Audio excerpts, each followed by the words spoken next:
Hey, this is B from Kongzeros, and I'm heading to one of the strangest places to play pinball. It's a ticketing place. I Need a Miracle tickets, and pinball is one of the best places to play pinball in Los Angeles. Let's go. All right, here we are at I Need a Miracle Tickets and Pinball. This is owned by Osti and Gerald, their partners, and they put together an amazing place to play pinball. All right, so first off, this is a actual club. This is not a place where you can just come in and play. You can actually play by the hour, so 30 minutes, 60 minutes, and all day pass, or you can actually sign up for a full monthly membership. I've been a Yogi Warrior for the last year or so, and so if you play a lot of pinball, it could be worth it for you. So you come in here, check in with the folks over here. There's Gerald, the owner of all these fantastic machines here, partnered up. But they have a great lineup of stuff here, so let's just do a quick walkthrough. So they have about 30 to 40 machines here, some of the latest Stern titles, a Galactic Tank Force, a beautiful fish tank. Yes, you see some one-ups there that are there for the families more than anything, but they're so big that they have a second room that has more pinball machines and arcades, some Jersey Jack machines, more Sterns, and some classic pinball machines. Everything you can play and want in a pinball place. All right, and the main reason for coming is this. Yes, Star Wars Fall of the Empire, or FOTE, is now here. This is one of the first places to play the new Star Wars Fall of the Empire game by Stern Pinball in the Los Angeles area. So congrats to I Need a Miracle Pinball. They also have one at Beechwood. This is the Pro Edition. Let's get in here and play and give you some of my first thoughts of checking this out right next to the premium version. It's actually pretty awesome that they have both of the Star Wars games by Stern Pinball here. On the right hand side, this is a premium edition of Star Wars from 2016 made by Ritchie, and then on the left, the Star Wars Fall of the Empire version by John Borg. But seeing a Spike 2 versus a Spike 3 right next to each other immediately, maybe it's a little misleading, but yeah, the back glasses are definitely the same size, but the bigger screen isn't as noticeable as I thought it would be. You kind of notice that the speakers are smaller immediately rather than the screen size being bigger. So that's just one of the things that caught my eye. And so maybe they'll make better use of the larger screen, but right now, side by side, there isn't a huge big difference in my opinion between the two, but obviously the bigger screen is bigger. Seeing the playfield designs between both of them, they do look eerily similar. I mean, both of them have wire form ramps, both of them have that Death Star in the top left corner. They are different molds. This is the, looks like Death Star 1, and that is the Death Star 2 mold, so they did change it up a little bit.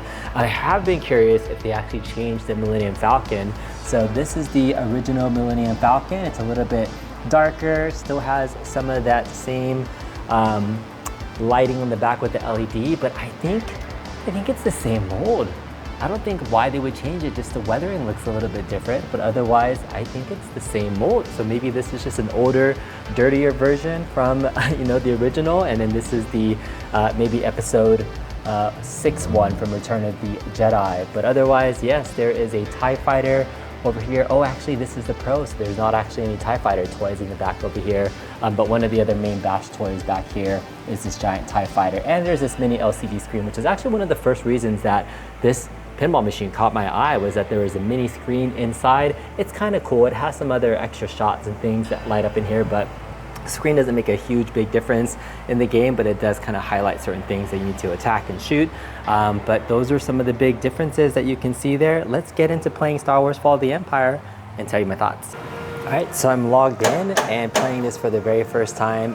Looks like it doesn't allow you to pick any kind of skill shot targets from the get-go like the original one, and you're kind of starting off with a New Hope crawl screen. So let's go. Let's kind of do a first mini plunge into the ramp area.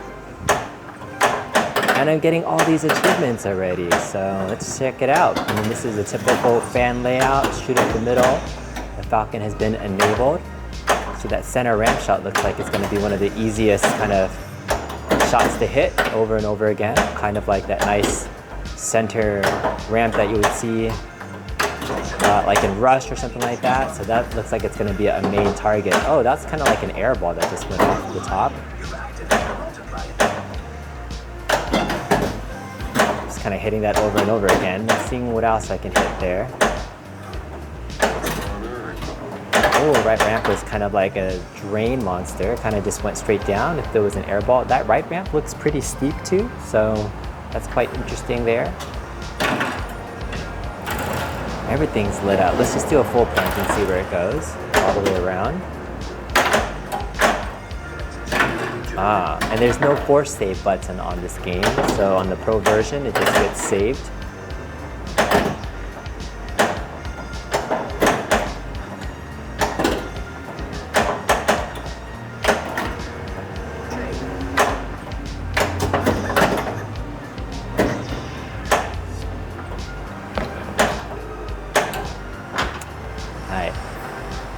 My first 2 balls have not been that great.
So Gerald finally came by and we were able to get a game together, but I just want to give some final thoughts on that initial gameplay experience playing this for the first time. So Star Wars Fall of the Empire, do I like this compared to the original Star Wars?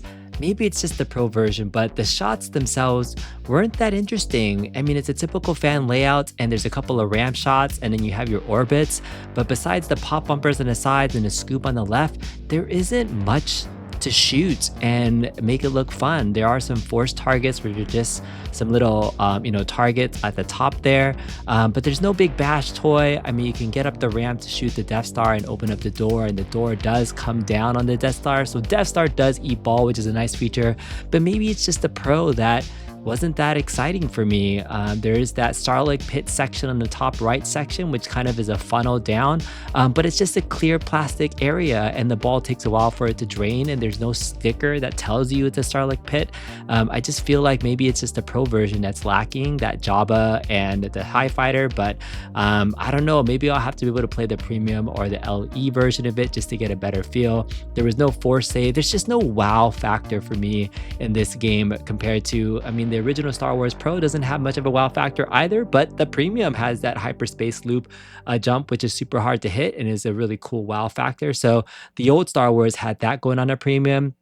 I gotta see the premium version of this to see if the AT-AT falling down or if there's any other bells and whistles that make this worth, the time and investment. It's just kind of interesting to me that, for Star Wars games, both the original one from Steve Ritchie and this one were, just really safe, easy fan layouts, and they didn't do anything exciting with the layout that was fun and new that we hadn't seen before. And so maybe this game will get better with code and it'll be super fun to shoot and play. But at the moment, I'm shooting that hyperspace ramp a lot in the middle.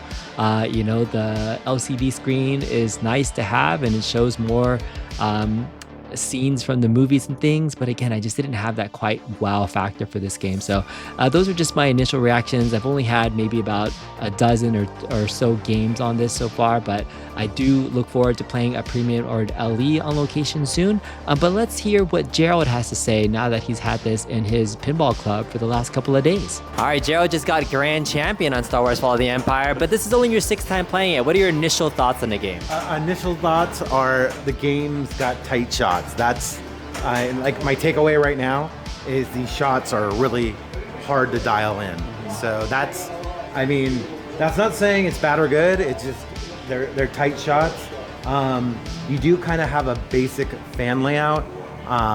There isn't really any cross shots. You got 2 flippers at the bottom, so you don't have like the Elwyn effect of crazy pass or Jack Danger's crazy, ball path. Here's the hot take right here. You got Star Wars Premium over here. Star Wars Premium. Do you have a favorite between the two yet? Well, Ritchie would still be my favorite out of the two, but I can see the potential for the rules in this game being really good because I know Borg is really good design, program-wise. I don't know who they have on software. Maybe Ray Day. If it's Ray Day on software, then this thing's gonna smoke. Any highlights for the Spike 3 system, seeing it for the first time? Seeing it for the first time, the bigger screen's pretty cool. I wasn't sure about the bigger screen because you're not really looking at screens when you're playing. I just made the comment that it was nice to have you during the multi-ball to tell me exactly what I needed to do. Yeah. But because you don't really, the screen's more for the spectator than really the player. Yeah. But the bigger screen is cool, and you can really see the difference between the two screens. How about as an operator? Anything different for you setting it up? Setup, well, initially right now it's a little rough.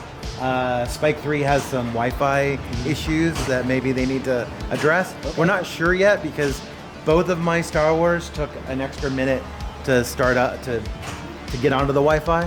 So, and I've heard other operators saying the same thing, that the Wi-Fi is a little iffy to start. Got it. So, but that could just be some like beginning software bugs that they need to work out. I have confidence. The new GUI on here is definitely something to get used to. Yeah. We can look at it if you want to look at it real Yeah, quick. just really quickly. So, Got the new menu interface. there's a new menu interface, and so then there's your new software. So it's a little bit different than the old menu, and you have quick diagnosis and device audits. So it's a little bit different than the old menu where it was a visual menu, where this is just a stacked menu. So, but it does have this new quick adjustments, which is pretty cool. So you can set your quick adjustments up really fast. So you can change your competition mode to on, which is nice, which is on right now. I don't know. It's funny that we have it on, but we'll turn it to off just because. Oh no, okay, there, no. Oh, now it's on. All right, so final plug for I Need a Miracle Pinball and tickets here. Yeah. Why should people come out to the club?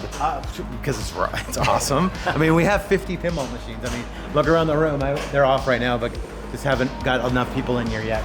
But yeah, 50 pinball machines, all on free play. We have memberships, and we're running around 100 members. So yeah, please come out and support the club.